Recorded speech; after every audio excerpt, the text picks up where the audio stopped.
আমরা যারা নামাজ পড়ি টুপি মাথায় দিয়ে অথবা পাগড়ি মাথায় দিয়ে, সেক্ষেত্রে আমাদের কিছু বিধান জানতে হয়। দেখেন, আমরা অনেকেই মনে করি যে টুপির উপরে, অর্থাৎ এই দেখেন আমার পাগড়ি দিয়ে কিন্তু আমার কপালটুকু ঢাকা আছে, অথবা কারো কারো এমন এমন টুপি থাকে যে এই টুপি দিয়ে কপালের অর্ধেক অংশ বা একটা অংশ কি ঢাকা থাকে।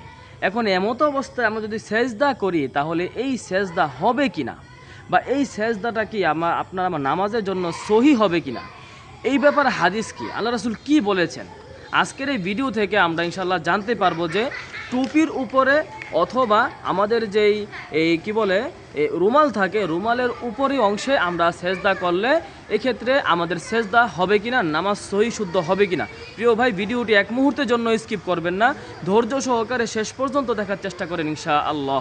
আমার প্রিয় ভাই, প্রথমত আমরা আসবো যে হাদিসে আল্লাহ রাসূল সাল্লাল্লাহু আলাইহি ওয়াসাল্লাম একবার এক সাহাবীকে দেখলেন যে এই মাথার উপরি অংশ পাগড়ি দিয়ে ঢাকা। তখন আল্লাহ রাসূল সাল্লাল্লাহু আলাইহি ওয়াসাল্লাম তার দিকে লক্ষ্য করে বললেন যে, ও সাহাবা, তোমার মাথা আরেকটু খোলো, অর্থাৎ তোমার এই কাপড়টা বা পাগড়ি এটা আরেকটু উপরের দিকে নাও। অর্থাৎ এর দ্বারা বুঝতে পারি যে আল্লাহ রাসূল সাল্লাল্লাহু আলাইহি ওয়াসাল্লাম সাহাবীদেরকে এটি করতে বারণ করেছেন। অর্থাৎ মাথা যেন খোলা থাকে, কপাল যেন খোলা থাকে, এমত অবস্থায় আপনাকে কিন্তু সেজদা করতে হবে। তবে সাহাবায়ে কেরাম রাদিয়াল্লাহু তাআলা আনহু যখন অত্যন্ত গরম থাকতো এবং অত্যন্ত শীত থাকতো, অত্যন্ত গরম বা শীতের কারণে, তীব্র গরম এবং তীব্র শীতের কারণে কিন্তু সাহাবায়ে কেরাম যখন মাটিতে সেজদা করতে যাইতো, তখন কিন্তু আরবের মরুভূমির বালু কিন্তু অনেক গরম, ঠিক আছে। এই জন্য সাহাবায়ে কেরাম কী করতেন, যে কপালের উপরি অংশের যে পাগড়ি বা টুপি দিয়ে একটু টান দিয়ে দিতেন, যেন কপালের মধ্যে কোনো কষ্টসাধ্য না হয়, সেজদা করতে গিয়ে কোনো প্রকার কষ্টসাধ্য যেন না হয়, এজন্য এই কাজটা কিন্তু করতেন।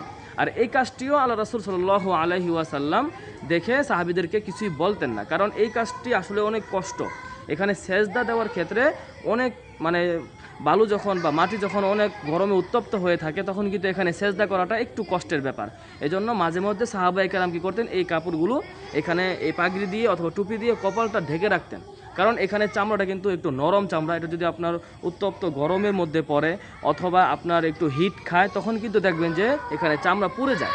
এই জন্য কপালের চামড়ার যদি অত্যন্ত গরম হয় মাটি, অথবা অত্যন্ত শীত, এমন শীত যে আপনার এই মাটিতে আপনার এই কপাল যদি লেগে যায়, তাহলে আপনার ক্ষতি হতে পারে, তখন কিন্তু আপনি এই কাজটা করতে পারবেন। দেখেন, হযরত আব্দুল্লাহ ইবনে উমর রাদিয়াল্লাহু তাআলা আনহু টুপির উপরি অংশে অথবা রুমালের উপরি অংশে সেজদা করাকে অপছন্দ করতেন।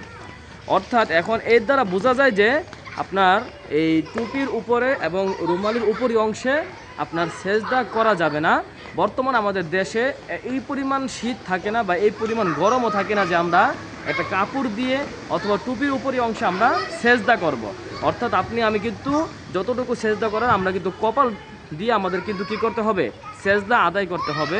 ও অপর এক হাদিসে আসছে, কোনো ব্যক্তি যদি মাথা মাটিতে লাগাইলো, কপাল লাগাইলো না, অর্থাৎ এমনভাবে মাথা ঝুঁকিয়েছে, তার এখানে যে কপাল মাথা আছে, চুল আছে, চুলের অংশ কি জমিনে লাগলো কিন্তু কপালের অংশ লাগে নাই, ওই ব্যক্তির কিন্তু সেজদাই হবে না।